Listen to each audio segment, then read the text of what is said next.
Hello, everyone, and welcome to One Civil Law. And for today's story, I wanted to do a reaction to the opening statements of a murder trial that's currently ongoing in this case of Lucy Medina.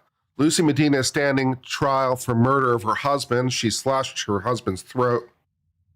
Defense is arguing that she was a battered woman. And so we're going to assess this based on the law from the opening statements, and we're going to try to assess who has the better end of the argument based on the facts. So the defense isn't claiming she didn't do it. They're claiming basically justification or mitigation in some ways. So we can get past the issue of did she do the thing? Did she slash her husband's throat? Because that's not in dispute. What is in dispute is why and whether or not that leads to a legal justification. So we're going to go ahead and do this. It's only 22 minutes of opening statements between them. So let's listen and see who has the better end of the argument. That's what this defendant said to the police the night that she stabbed her husband, Luis Medina, without justification, causing him serious bodily injury. She stabbed him with a knife that she decided to grab from the kitchen. She then went outside, stabbed him in the neck, rather than just walking away.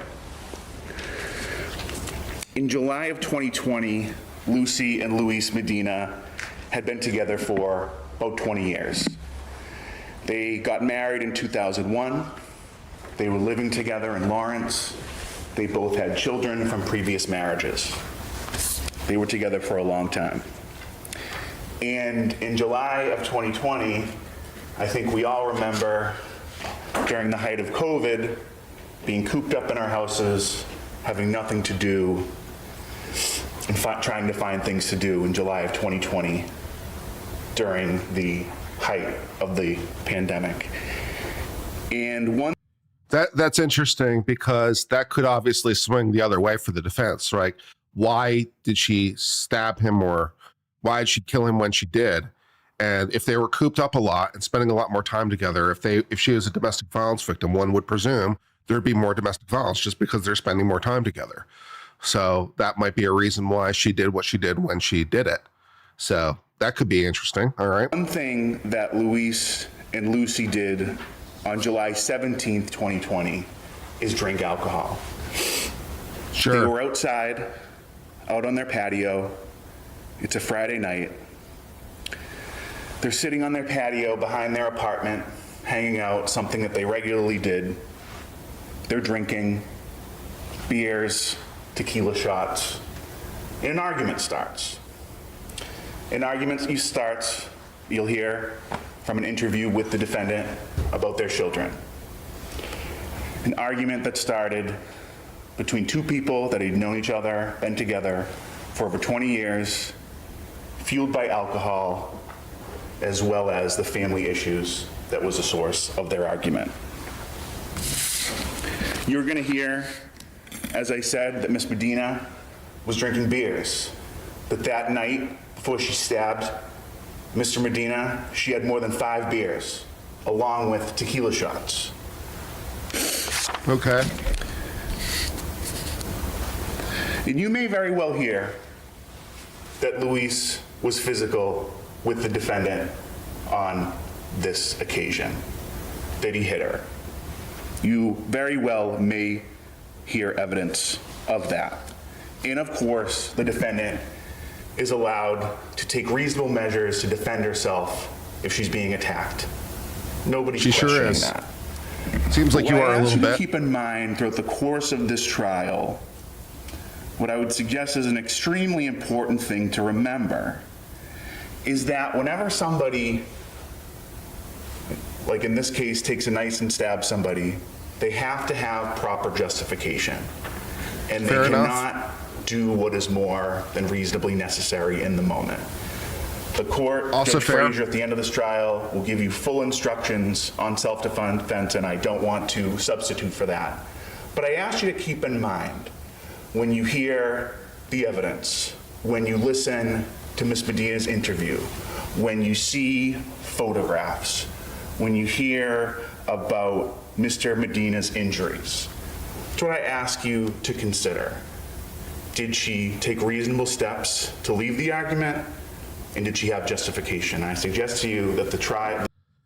Well, if she's at her home, I doubt she has a duty to flee. That sounds wrong. Some states actually do require a duty to flee, even if you're at your house. But I think it's only like one state that requires that last time I checked. I think like Vermont for some reason. Yeah, but you don't usually have a duty to retreat from your own home because it's your place of sanctuary. So even in duty to retreat states, that doesn't apply at your house for the most part. So did she have to take steps to retreat if it happened at her house? Okay, moving on.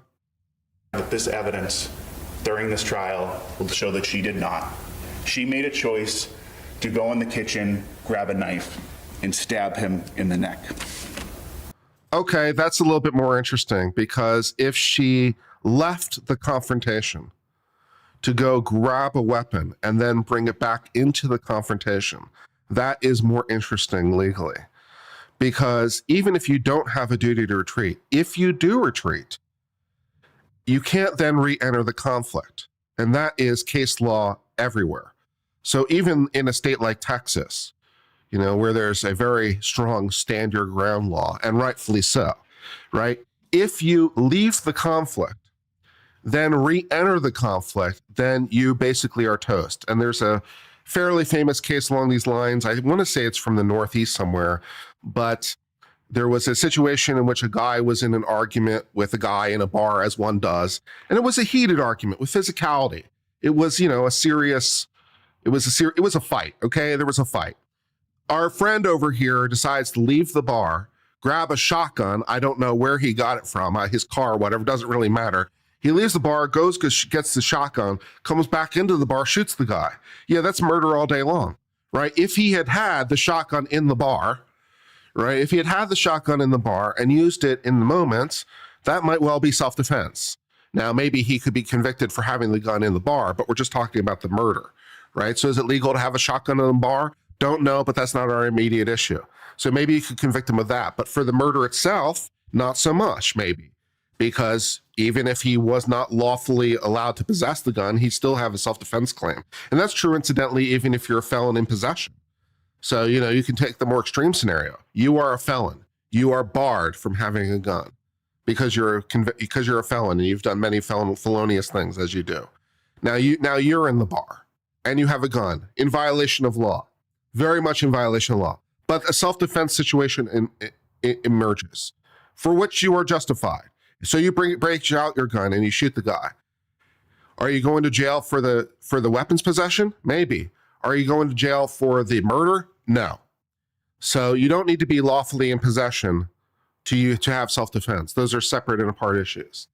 So as long as we're trying to learn something of legal value. So if she left this, so assuming she didn't have the duty to retreat, she did retreat.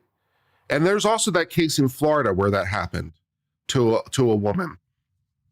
I remember there was a case where they were having a fight in their kitchen, I believe. The man and woman are having a fight. The woman retreated to her garage, retrieved a gun of some kind, walked back into the kitchen, shot the guy, convicted of murder. And that's the right legal analysis, right? You can't leave the confrontation and then re-enter the confrontation. If you leave the confrontation to grab a knife for your safety and then he comes to you, right? He chases you into the kitchen. Yeah, then he's re-entered the conflict. But you can't re-enter the conflict, right? Because you can retreat. So having made the decision to retreat, you're stuck with that. So yeah, we can kind of bypass duty to retreat law at that point. So, okay, fair enough. I hope that was a very good summary of the law on such issues. Moving on.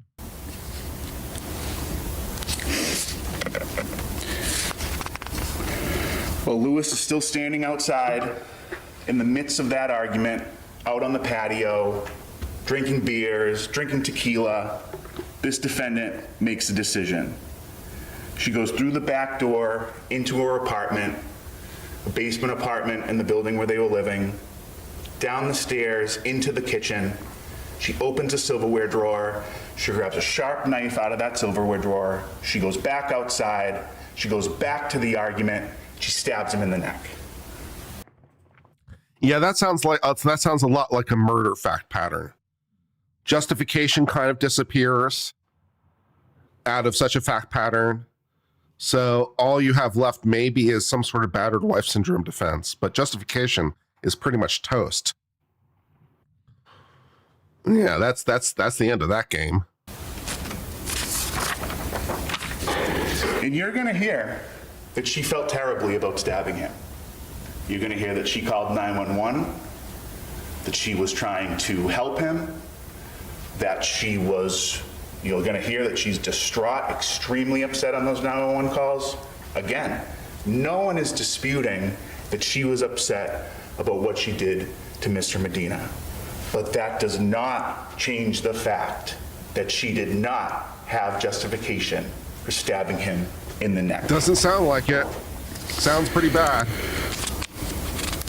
You're going to hear from the investigation that took place after the stabbing that first responders, He's the prosecutor. police, crime scene the prosecutor. technicians arrived at the scene in order to collect evidence and just find out exactly what happened. There were attempts to talk to neighbors to see if there were any witnesses since it happened outside. There were no witnesses to this other than Mr. and Mrs. Medina. No one saw what happened.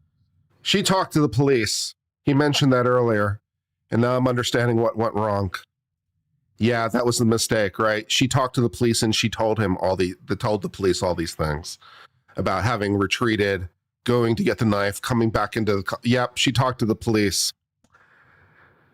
Don't talk to the police, kids. Happened. No one observed any of the argument. Again, the only people who could tell us exactly what happened is Mr. Medina and, of course, Miss Medina herself, which you will see in the recorded interview that she gave with the police. Yep, that's how we know these things. We know these things because she told the police, which we have on recording. Yep. Don't talk to the police. Night of this incident. And as I said, you're going to see pictures of the scene. The amount of blood that was coming from Lewis's neck, the blood trails from the patio, through the door, through the hallway into the kitchen. I'm not sure how that's particularly relevant, but okay. You're going to see blood on the faucet in the kitchen, blood on the cabinets. Right. And this blood... Knife attack was bloody. Noted. Was from this serious injury that Miss Medina inflicted on Mr. Medina without justification by stabbing him in the neck when she could have just walked away by her own admission.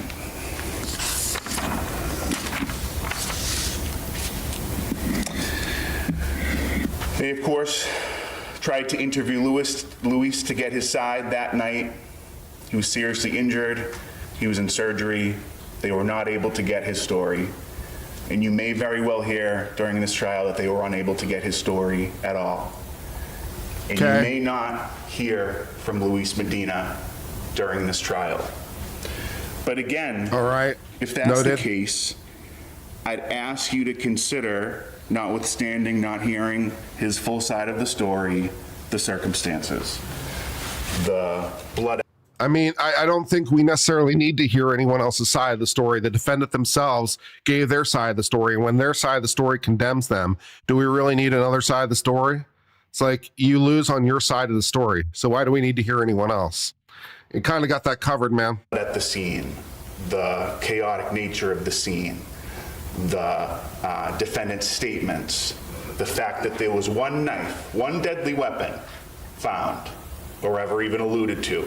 That kitchen knife, that sharp knife that was found on the ground on the patio after the defendant stabbed Mr. Medina. Yeah. You're not going to hear about any other deadly weapons or anything like that. Well, I suppose that's relevant in so much as he didn't have a deadly weapon, but even if he had a deadly weapon, she would still be guilty because she re-entered the conflict. Yeah, that's the bad part, right? So if he had a deadly weapon and then she left to get a deadly weapon and then came back into the conflict, she'd still be guilty because she's re-entering the conflict. You can't do that. Based on Lewis's injuries, the condition of the scene, the weapon, all of the circumstances, the statements the defendant gives that very night, you're going to see that the evidence shows again that she stabbed him without justification. Yep. She did not take reasonable measures to leave the situation by her own admission. Well, she kind of did, which is And the as I problem, stated, actually. You're going to see her interview, and you're going to see how distraught she is. Nobody's denying that. Nobody's denying that she was upset after she stabbed him. But two things can be true. She can be upset for what she did, and what she did was still wrong. Yep. And again, no one's disputing she can take reasonable steps to defend herself, but leaving the argument, going into the kitchen, opening that silverware drawer, grabbing the knife, going back outside, connecting with him and stabbing him was completely without justification. Yep, that's illegal. That's illegal everywhere. Yeah. And I'll ask you again, and I ask that you consider throughout the trial as you hear this evidence, why didn't she just walk away? And at the end of this trial, I'll have the opportunity to address you again, and I'll ask for a verdict of guilty on the charges. Thank you. Well, given that fact pattern, sounds like she's guilty. Yeah, given that fact pattern, sounds guilty to me. All right, let's hear from the defense lawyer, Hank Brennan. You remember Hank Brennan from the Karen Reed trial, but he's doing his defense lawyer thing today, which is what he normally does. So let's hear from Hank Brennan and see if he can tell us a different story.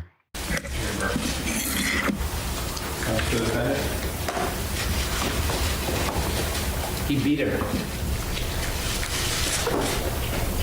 He beat her up. He beat her down. He beat her into subservience. Not just that night. He beat her constantly. Not just That's a bad. week before, not a month before, not a year before. He beat her for 28 years. That's bad. Don't beat people for 28 years. He beat her. And he did it constantly. He did it proudly. And he did it until she couldn't fight back. That night started well before that evening. It was 28 years in the making. It was an investment by her husband of power, control, and dominance. He took from her, he robbed from her dignity, her self-respect, her ability to protect herself. That's what this case is about. And she had a right. She had a right that night to say no. Stop. No more. Sure. Because she could never speak up or defend herself. It would only get worse. 28 years. This was no different. The punches to the face that night, the battering of her body, it was no different than almost every other weekend in her adult life. You will see injuries and bruises. The next day, this wasn't something that was unique or just that night. This is how she lived.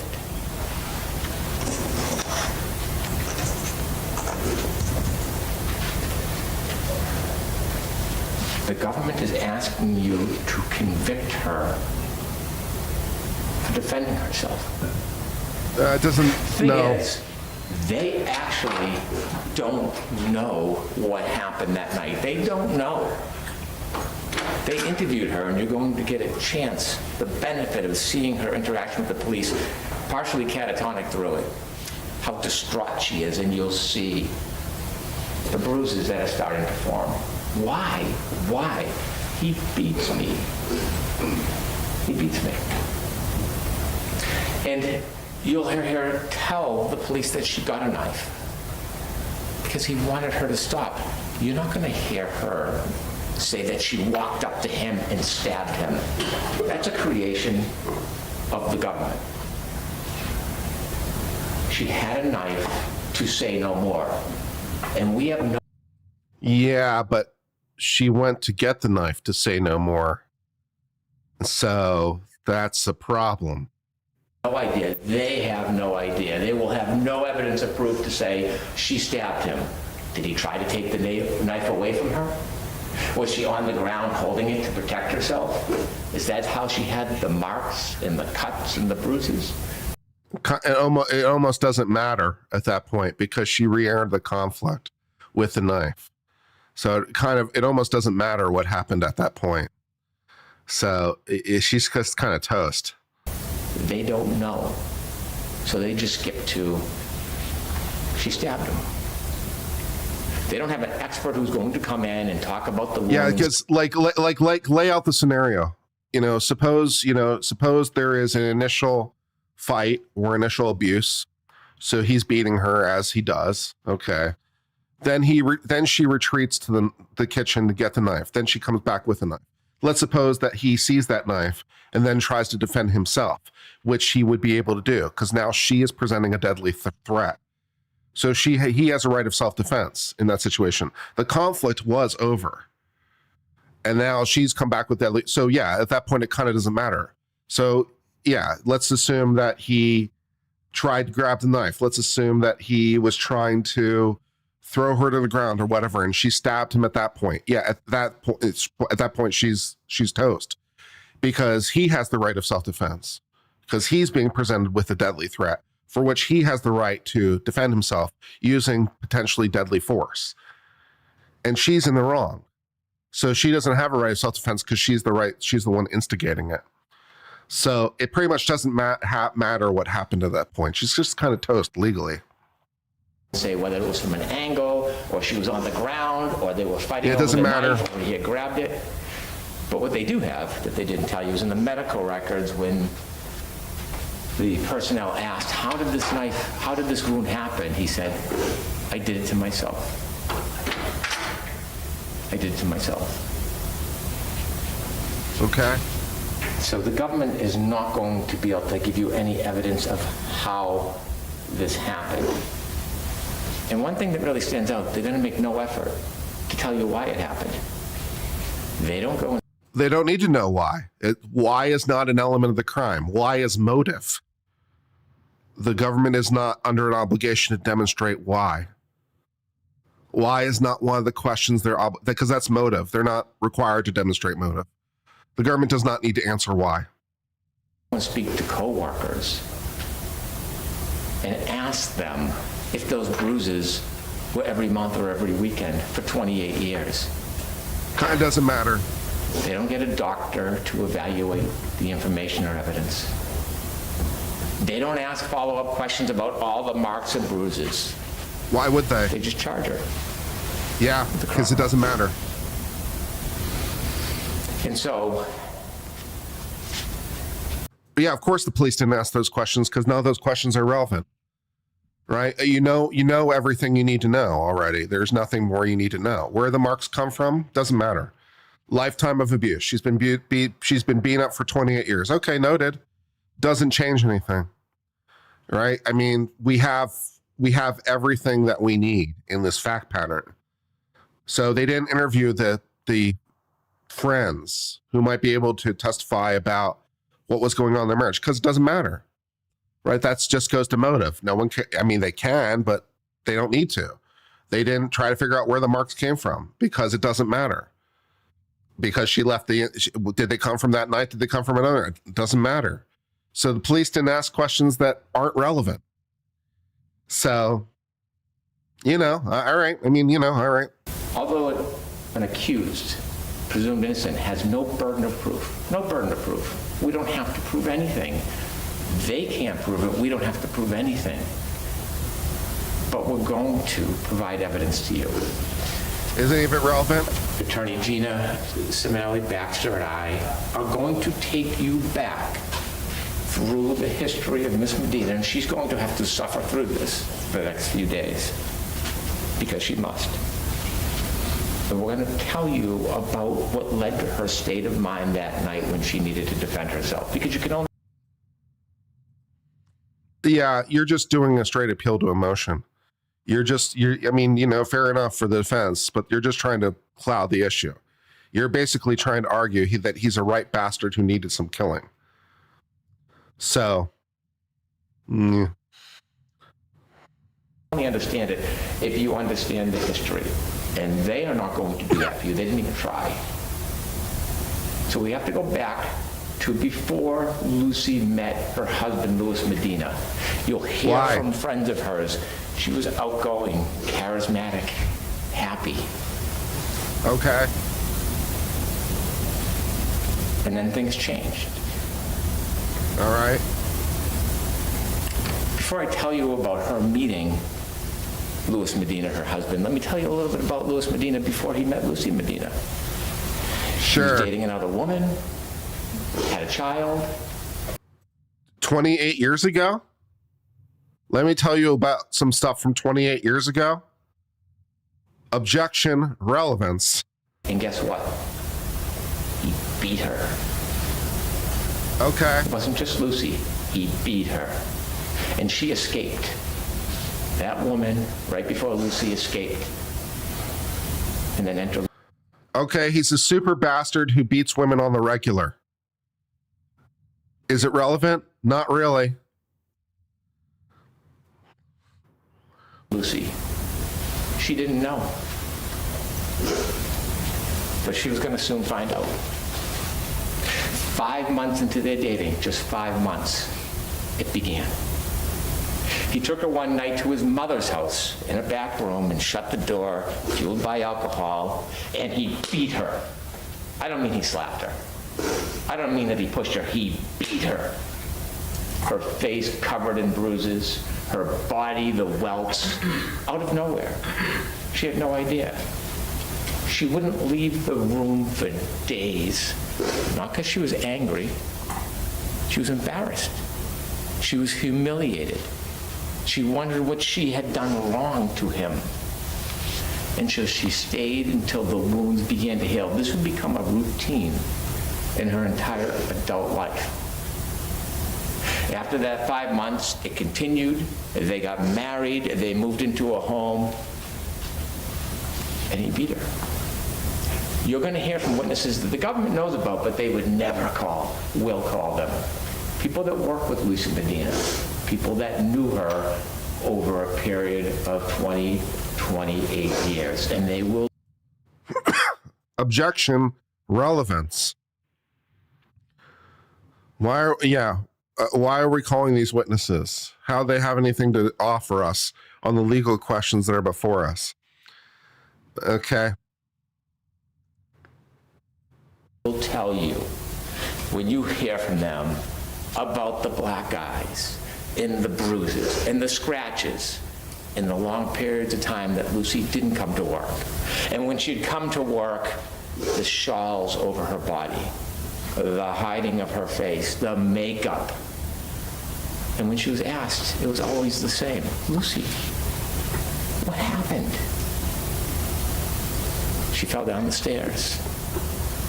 She fell out of bed. She walked into a cabinet, slipped on the ice. Over the next 20 years, Lucy Medina would fall down a lot. A lot. Look, if you're trying to convince me that he beat the shit out of her for 28 years, you've sold me. I believe you. I just am not quite sure how it has anything to do with the legal questions that are immediately before us. And if anybody ever tried to speak to Lucy, she would be guarded and protected. Back at home, it wasn't just physical, psychological. her hands cramped. Every morning, fresh oranges, freshly squeezed orange juice every day. Every day. And get it right. We'll do it again. And so over that period of time, Lucy Medina psychologically changed. 1 month.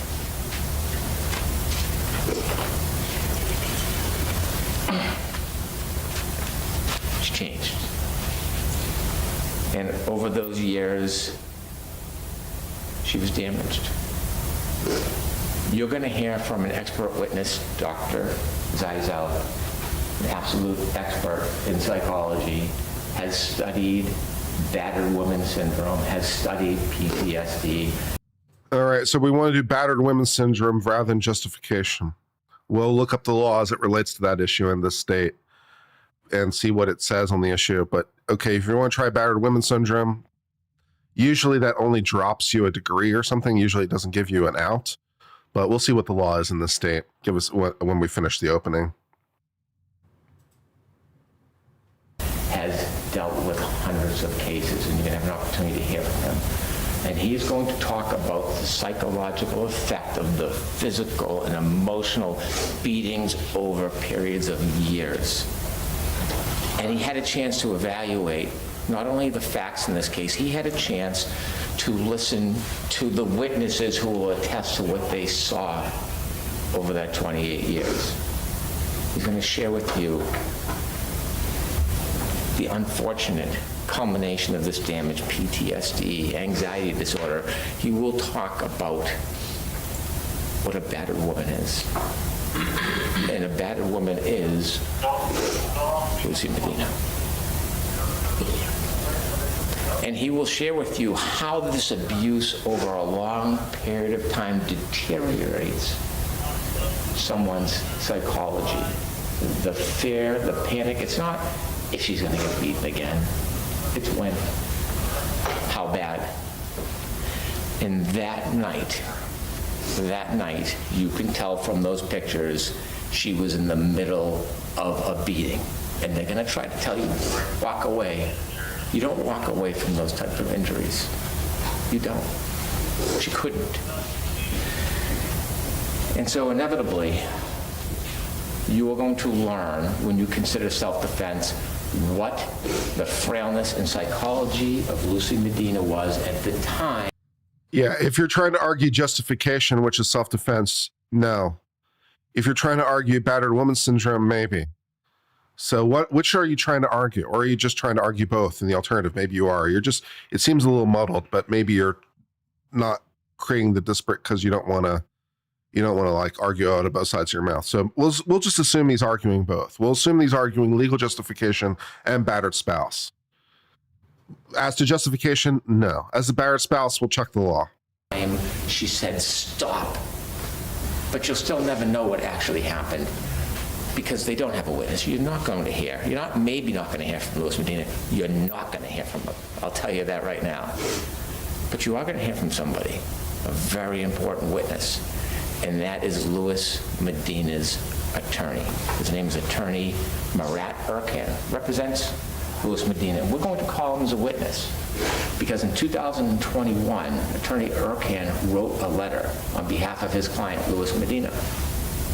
And that letter was submitted to the government explaining that Louis Medina has a long-time affliction with alcohol, and he admits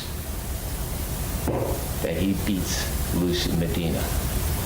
Okay. He admits about this long-standing battering of his wife. Great.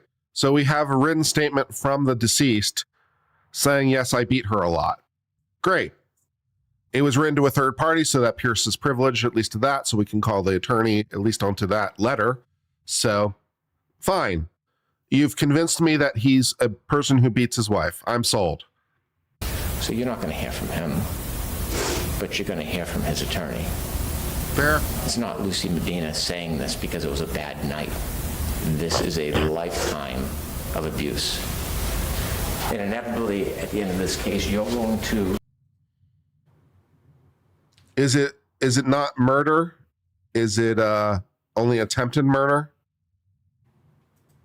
Yeah. Okay. So is it? Yeah. So is it not? Yeah. Let me check. I thought it was murder, but is it only attempted murder? What are they charging her with? Hold on.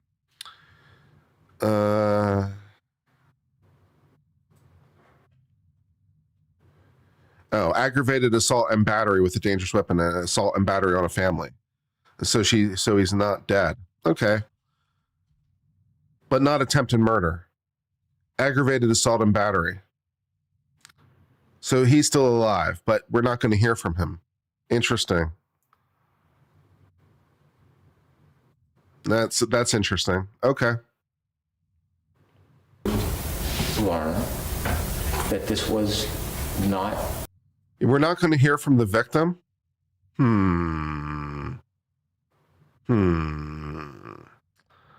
All right.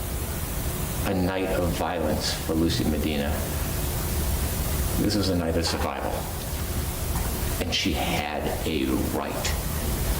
And we're going to ask you at the end of this case to acquit Lucy Medina. Thank you. All right. We need to look up the law when it comes to the issue of battered spouse syndrome in this state because it's very state specific. So we're in Massachusetts. So let us look it up. We'll ask Gemini.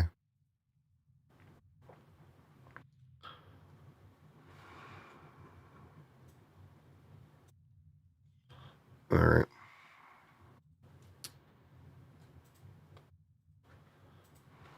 What is the law on the defense of battered spouse syndrome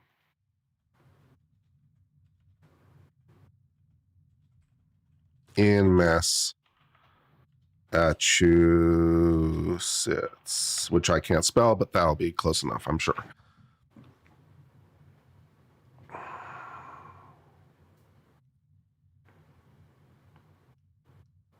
So, Gemini, what do you got?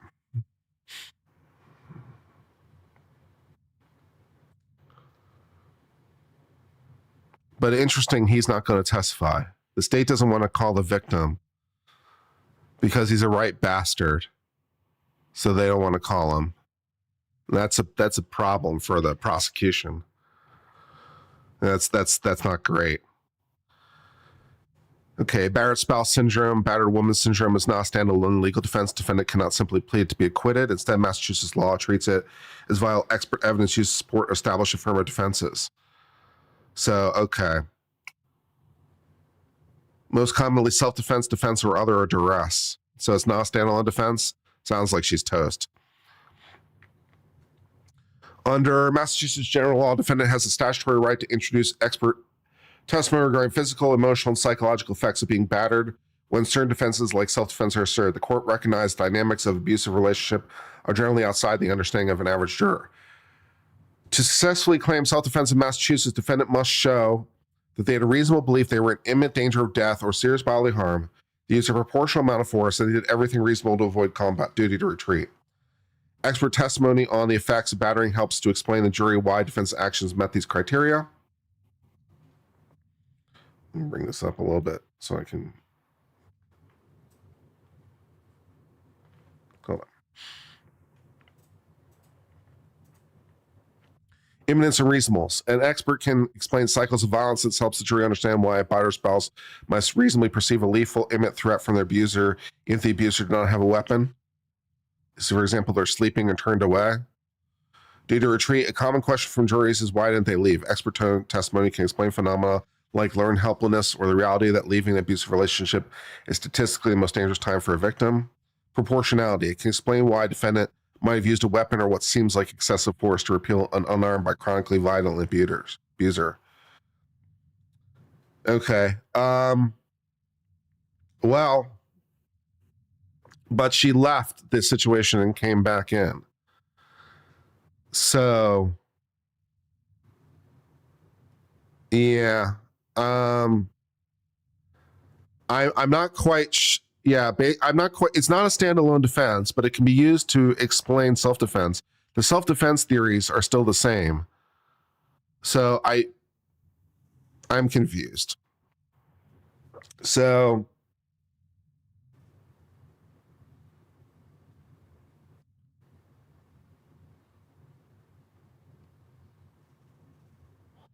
yeah, sexually claim self-defense. Defendant must show they had a reasonable belief they were in imminent danger.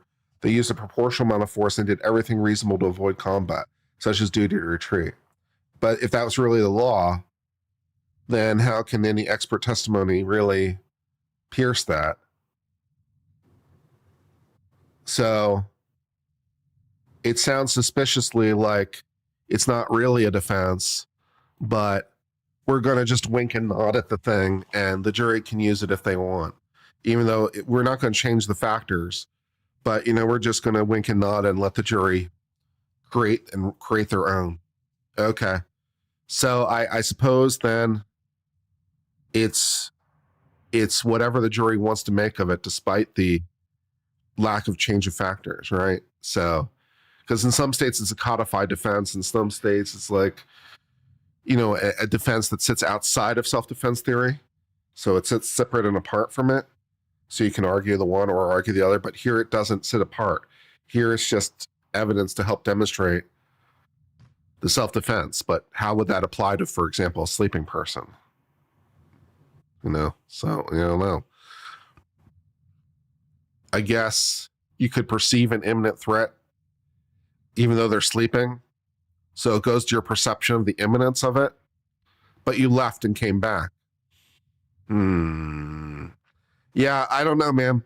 I guess it's whatever the jury wants to make of it in Massachusetts. What we really need is the instructions at the end. What we really need are the legal instructions. I bet we can find them, though. Let's try. Let's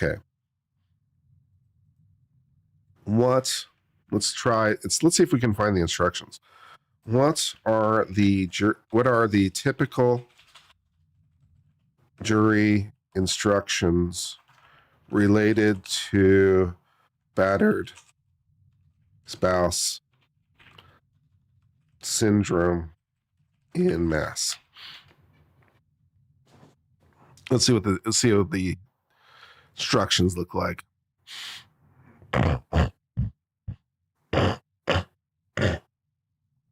Lord have mercy. Incidentally, I put on a different breath control filter. Is the breath control filter working? It might not be perfect, but hopefully it's reducing the sound of my breath, because someone complained about it recently, so I put on a breath control filter. Is it doing anything for anybody? Is the breath less?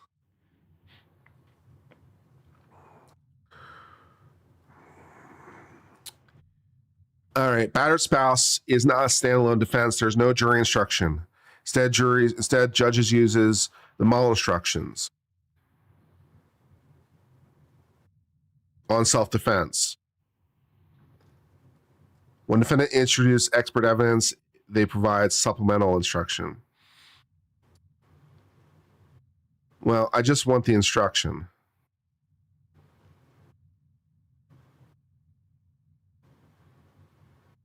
Okay.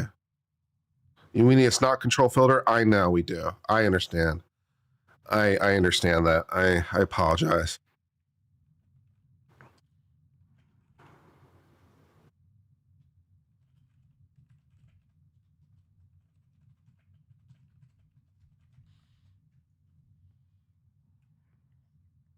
There's got to be a model instruction, right?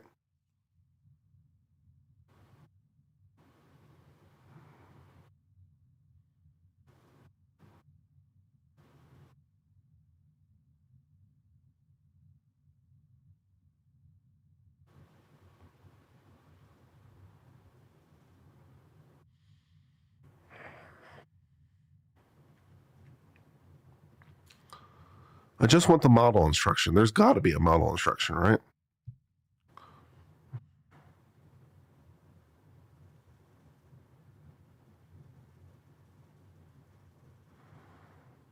Gemini is spending a lot of time thinking about it for some reason.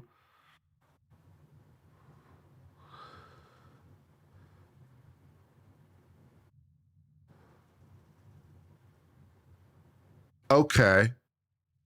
The specific language is embodied within the mental instruction, serving as a supplemental instruction. Okay, it's just embedded within the Massachusetts. All right, instruction. All right, fair enough. Let's Google.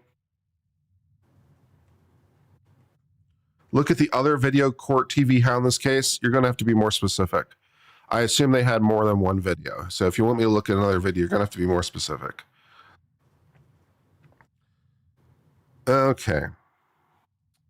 Self-defense instructions. Okay. Let's see what we got.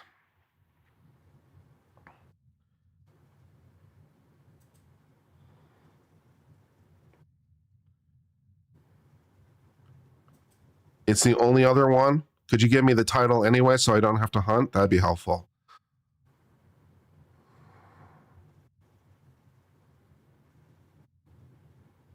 Law as a matter of fact.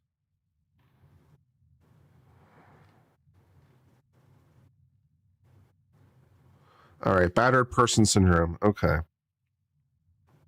General laws permit a criminal defense and self-defense case to introduce evidence defendant is or has been the victim of acts of physical, sexual, or psychological harm, abuse, and evidence by expert testimony regarding the common pattern in abusive relationships, the nature and effects of physical, sexual, or psychological abuse, and typical responses thereto, including how the effects relate to perception of imminent nature of threat of death or serious bodily harm, the relevant facts and circumstances which form the basis of an opinion, and the evidence where a defendant displayed characteristics common to victims of abuse.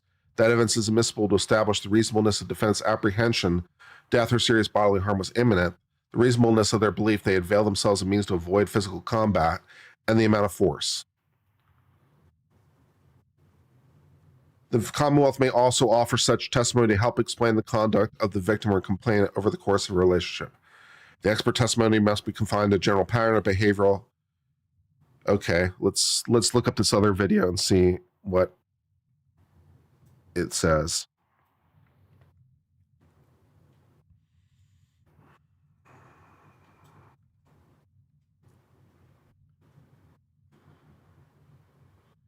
So this is a half hour. Is there any part of this you want me to look at in particular? Like a timestamp you want me to look at it? This is a half hour long.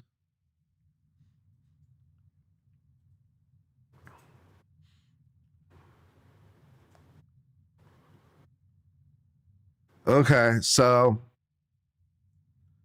Commonwealth may offer such testimony to help explain the conduct of victim or complaint of the course. Expert testimony must be confined to general pattern of behavioral and emotional characteristics of videos that may be battered, not discuss symptoms exhibited by a particular victim, nor opine on whether a particular victim suffers from the syndrome. Okie dokie. So, I mean, I guess it has value to try to open up the self-defense without opening up self-defense. So, I guess. So maybe they can make justification under this weird, bizarre way they go about it. It seems like a very weird way of going about it to me, that they try to embed it within the self-defense instruction where it doesn't really quite belong.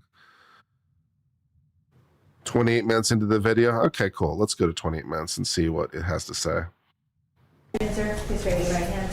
Do you solemnly swear that the testimony you're about to give in this cause now and hearing should be the truth, the whole truth, and nothing but the truth, so help you God? I'm skipping forward to Exhibit 8. Appears that her mouth is open, correct? Correct. Was that because Trooper Cuniff or you wanted to get a picture of the inside of her mouth, if you remember? Yes, both.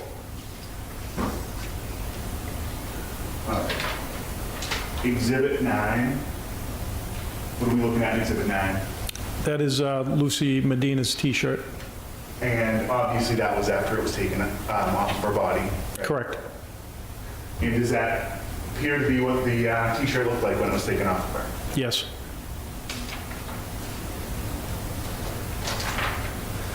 Exhibit 10, that's the back of the same T-shirt, correct? Correct.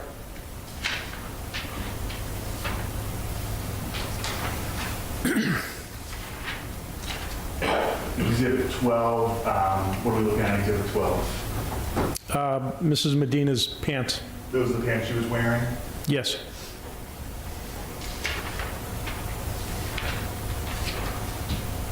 Exhibit 13, that appeared to be Miss Medina's bra. Yes, it does. And I think you already stated this, but these items, the clothing items, were those collected Yes, they were. for evidence, correct? Correct. Exhibit 14, that appeared to be Mrs. Medina's hand, Yes. the top of her hand. Yes.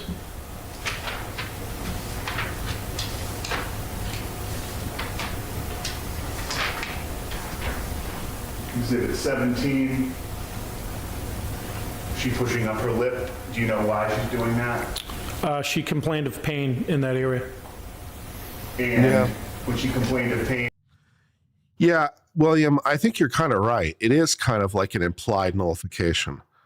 I mean, Massachusetts, for whatever reason, the way they've done it is kind of backwards. I mean, if they want this to be a thing, then just have it be a thing.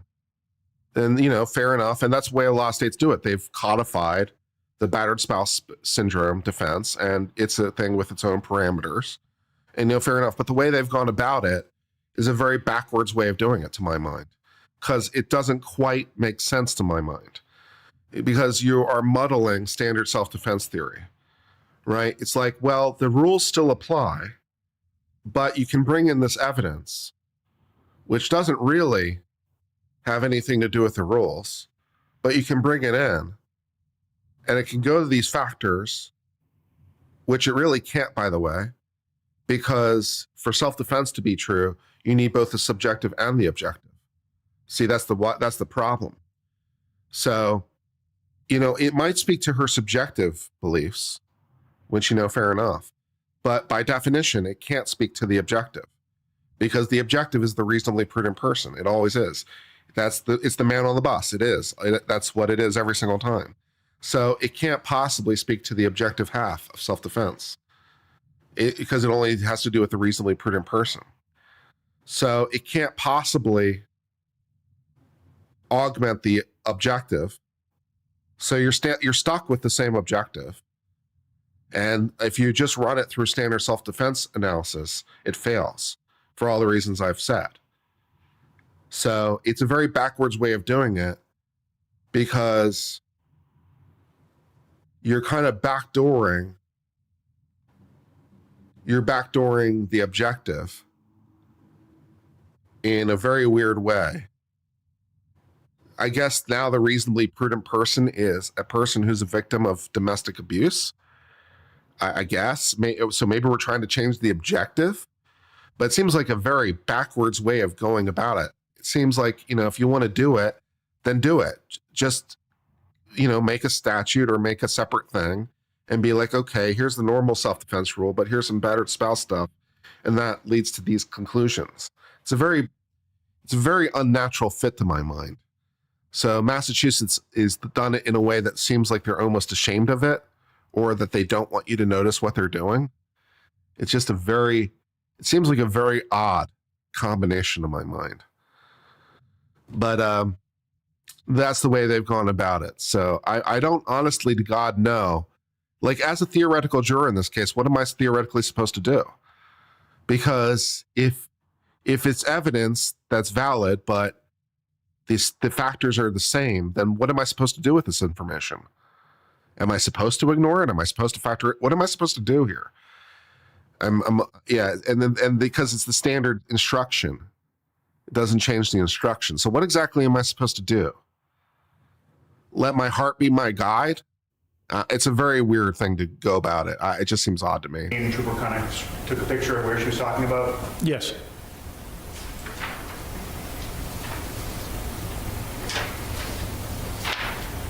Yeah, maybe it makes more sense if I thought about it, but maybe it makes more sense if I gave it some more thought. But my first reaction is, this seems a little jarring.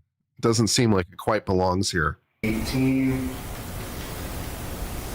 This is Medina's calves and her feet, correct? Correct.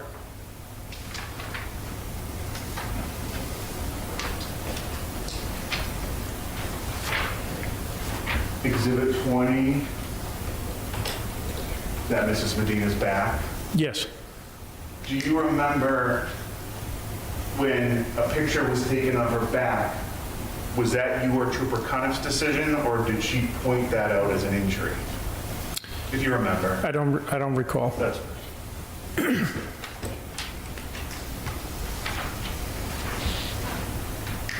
Exhibit 21, that appears to be probably her left arm, right? Yes.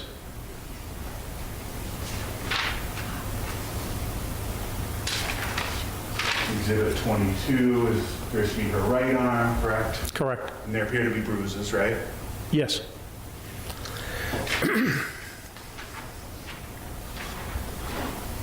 Exhibit 23, is that sort of her elbow and part of her forearm? Yes. I mean, I don't know that I can necessarily tell from these photographs if these bruises are fresh or not. The quality of the photos isn't the best, and it's not readily apparent whether they're fresh, but it's obvious that he beat her over a period of time. So, I mean, again, you've kind of sold me on there was domestic violence. I believe you. I believe you that there's domestic violence. Yeah, okay. And lastly, Exhibit 24, is that her other arm? Yes.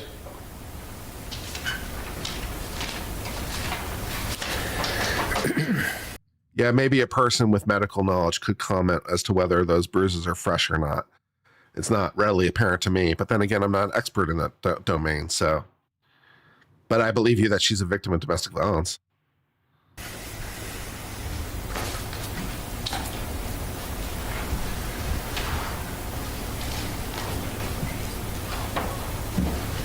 All right. Yeah, I'm still not 100% sure what I'm supposed to do with this legally, and I'm a legal education channel. So that's the problem. I'm not quite sure what I'm supposed to do with this legally. And the way that the jury instructions are written are not particularly helping me. I'm not 100% sure what I'm supposed to do here. So, I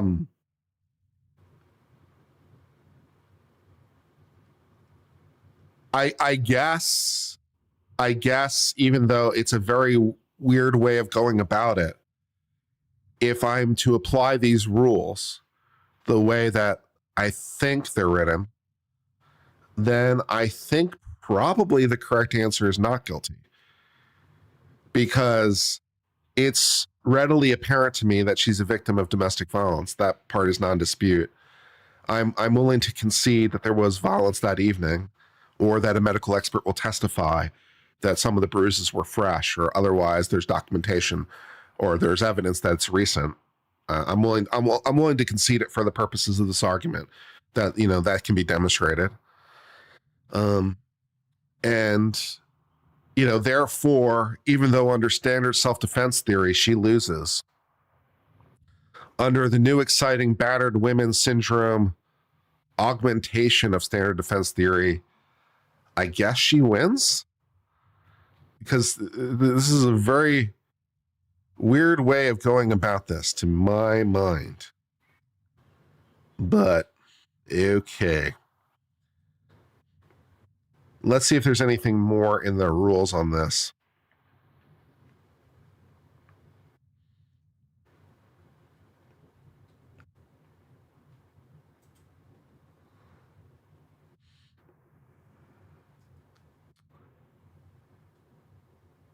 Prior threats, quarreling, personal safety.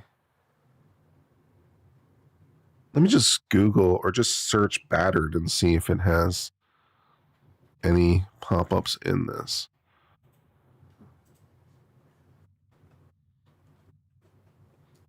Oh, it'd be spouse, right?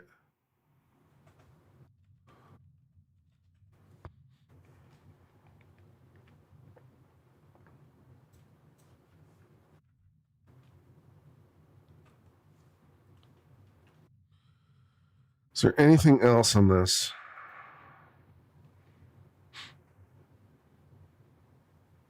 It's battered person syndrome. Interesting. Nope. All there is that one is all there is basically a footnote. It doesn't use the word battered spouse anywhere in the rules. It just is a footnote. What a weird way of going about this. Yeah, why not put it in the instruction?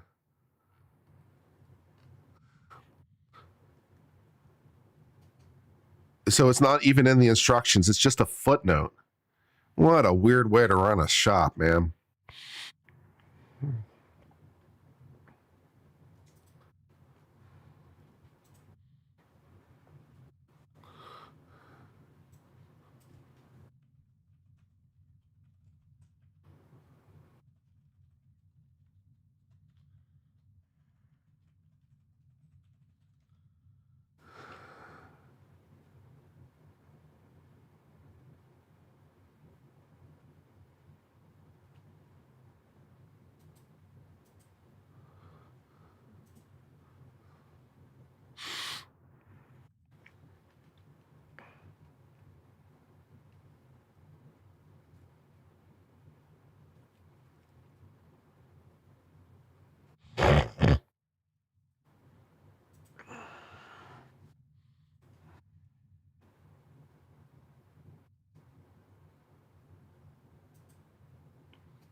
I'm trying to see if there's anything more specific.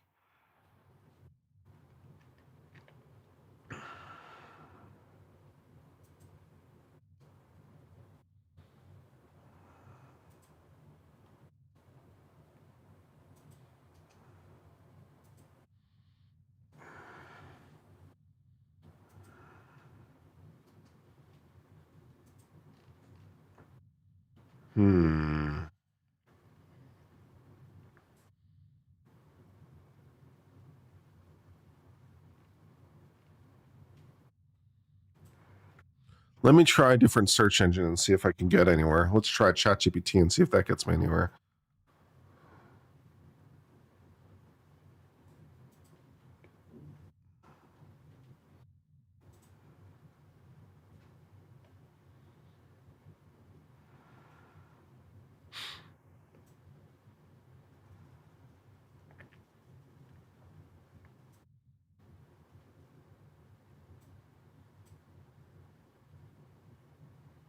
Do they just roll their own every single time?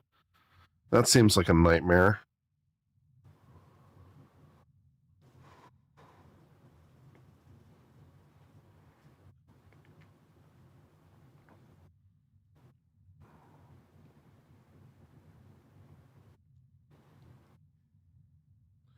I'm still trying to figure out what the law is in Massachusetts. As I said, it's a very state-specific inquiry because every state has done a little bit different on this to the extent it exists at all.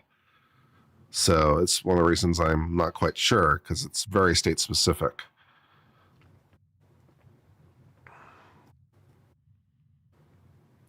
So we're still working on it.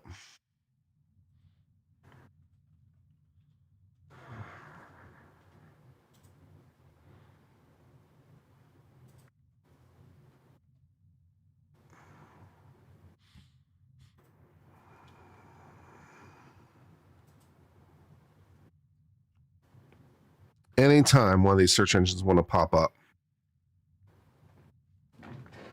with anything.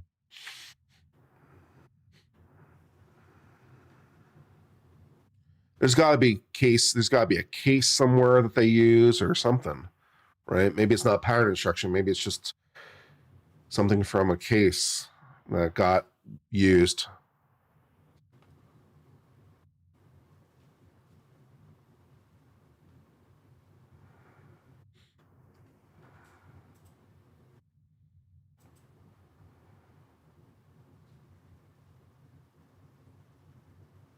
They lack a standalone instruction. don't know what to do with this. I'm not sure what the jury is supposed to do. Okay, yeah. Grok says there is no standalone model instruction. Instead, that is governed directly by statute, integrated into general self-defense instruction. Lord have mercy.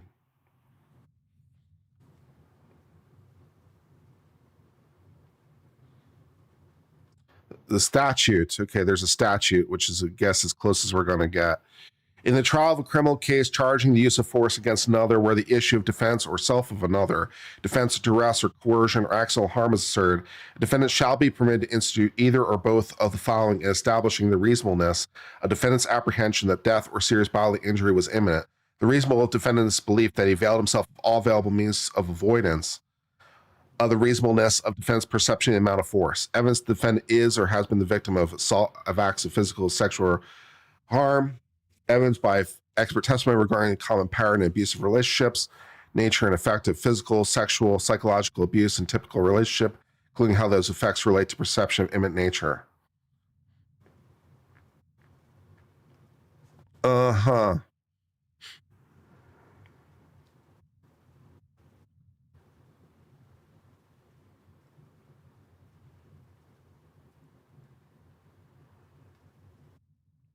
So yeah, it's just rolled into self-defense theory.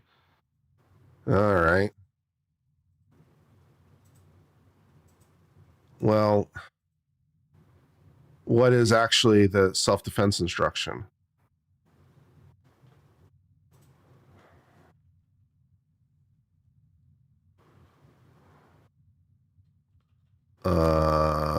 Self-defense, deadly force instruction, because it's absolutely deadly force.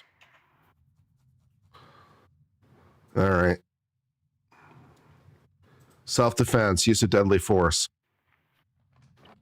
Instruction. As I told you, because this case raises a question as to where a defendant lawfully used deadly force to defend against an attack, the Commonwealth has the burden to prove beyond a reasonable doubt, both elements of the offense, and the defendant did not act in lawful self-defense.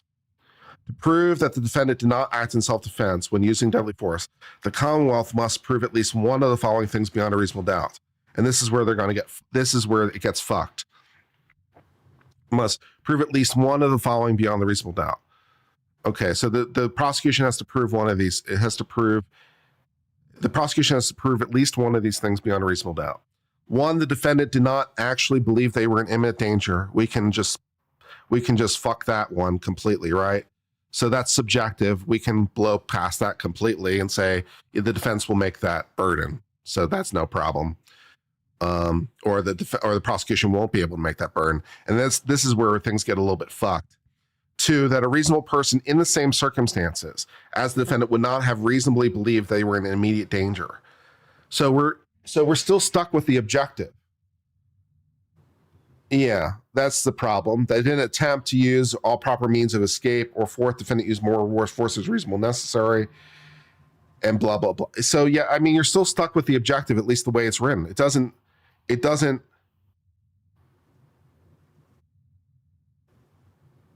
so they go through state of mind of the defendant.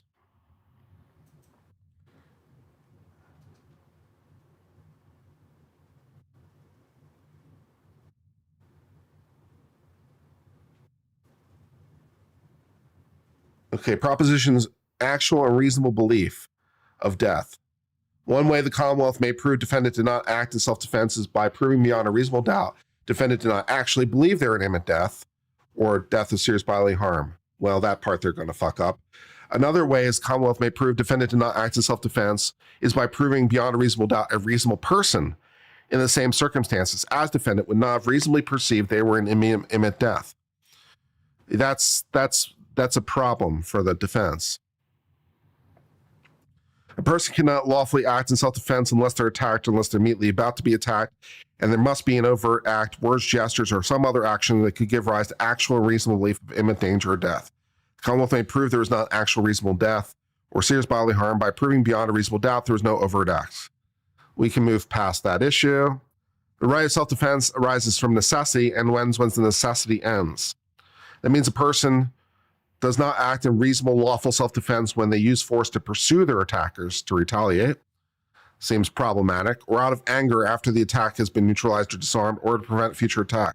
The Commonwealth may prove that there was not actual reasonable concern for immediate personal safety by proving beyond reasonable doubt the defendant was no longer in any imminent danger, instead use force against revenge or war of possibility of attack. Sounds like you're kind of fucked under self-defense theory, which you would be fucked under standard self-defense theory. As I've said, I mean, this is just standard self-defense theory. So you're right. In considering whether the defendant actually believed they were in imminent danger, okay. To determine defendant's state of mind, you consider any acts of threats, but only the defendant knew those acts. So that will help you to get to the subjective, I'm sure. Evidence of alleged victim's reputation for violence. Determine state of mind, you can determine, their reputation, but again, that only gets to your subjective. And maybe a little bit to the objective, but blah, blah, blah, blah, blah, blah. But yeah, so, I mean, the way the instructions are written, I think you're supposed to find her guilty. But Massachusetts is backdooring this thing in some sort of bizarro thing. So I think, therefore, not guilty because they've backdoored this in a very strange way. They don't want to literally say go by vibes, but that's what they're doing, right? They don't, because if it wasn't just vibes, they'd just give an instruction, right? That's what a lot of states would do. They'd have a battered spouse instruction, and it would have elements, and you'd just you'd follow it, and it wouldn't be vibes. But here we're doing defense by vibes because Massachusetts has backdoored this whole thing in a very strange way, and it doesn't change the standard instruction in any way. But we're still going to offer evidence, which can't possibly go to the objective, or if it does, in a very modest way. And we still retreated and re-entered the fight, which is a major problem. So I guess we've backdoored battered spouse syndrome. So I guess as a juror, I'm supposed to find her not guilty now. I mean, because I'm conceding the evidence, I'm conceding the factual picture. This is just a question of law, right? Because I'm conceding the facts. I'm assuming the defense will be able to satisfactorily prove that he's a right bastard of an abuser, beat her constantly for 28 years, beat her on the night in question, or at least attacked her, physically harmed her. I'm assuming they'll be able to show all those things. So, now I'm just trying to figure out what it means legally, and Massachusetts isn't being particularly helpful at the moment to that end. So I guess, therefore, not guilty, I think. Because, I mean, in this situation, it's a complete defense because it's self-defense, right? So it's a complete defense. Because it's justification, which is a complete defense. So you can go from aggravated assault or murder or whatever to nothing, right? Because that's the nature of the defense. So, not guilty, I guess. I mean, it sounds like if battered spouse syndrome was ever to be used, this sounds like a pretty archetypal case. I mean, he wasn't even like sleeping or anything. He beat her for 28 years. He beat her one too many times. She went in, grabbed a knife, came out to defend herself or confront or whatever, did a little stabby stab, and, it's all good. I mean, if battered spouse syndrome is to have any value, this sounds like an archetype case for it. It's not like she's faking it. It's not like the abuse wasn't particularly severe, or it's not like he beat her one time, 5 years ago, and now she's breaking out the knife. That, sounds like he was a consistent right bastard, beat her, beat his previous spouse. He's just a beating kind of guy. So, and she would have reason to believe that the beatings will continue. And so, therefore, let's do a little stabby stab. and she's not happy. She's a little remorseful about it, because she's a good person. But, her remorse or lack thereof is not relevant to her self-defense claim, right? Her emotional reaction is not a legal factor. So whether she feels defiant about it or feels regretful about it is really not particularly relevant. But if battered spouse syndrome is to have any value, then it should have value here, therefore not guilty, I guess. So I suppose that's my end conclusion. After this very long walk through a particularly not helpful set of instructions by the state of Massachusetts, who's gone about this in a very convoluted and, to my mind, unsatisfactory way. So I guess, therefore, not guilty. I guess is where I'm winding up on all that after this very, very long walkabout, trying to figure out what the law is. So, okay. Not guilty, I suppose it is.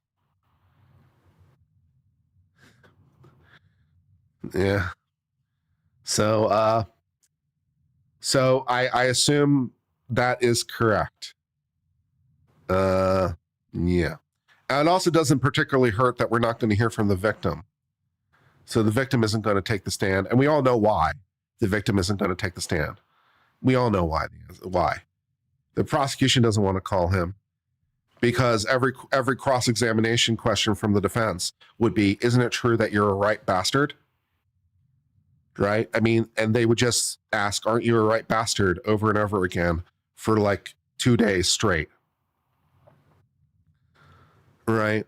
And we go through every single incident. We can document every single anniversary or birthday or whatever, and we just really say, isn't it true that you're a right bastard, in every possible language.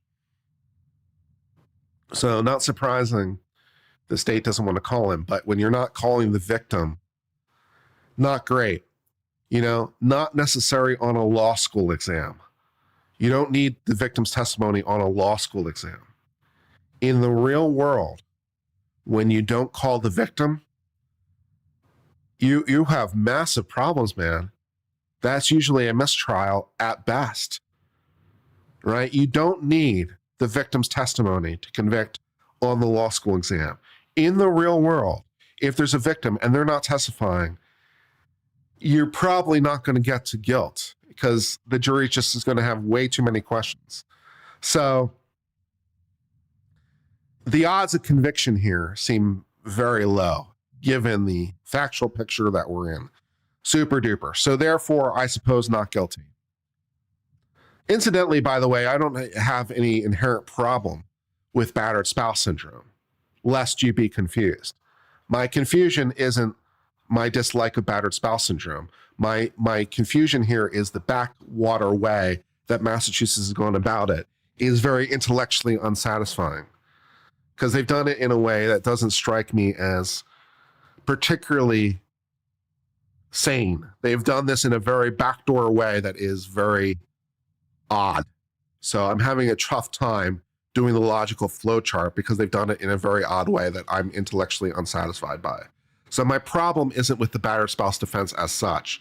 My problem is Massachusetts has buried the lead in a footnote, and I'm not 100% sure what I'm supposed to do.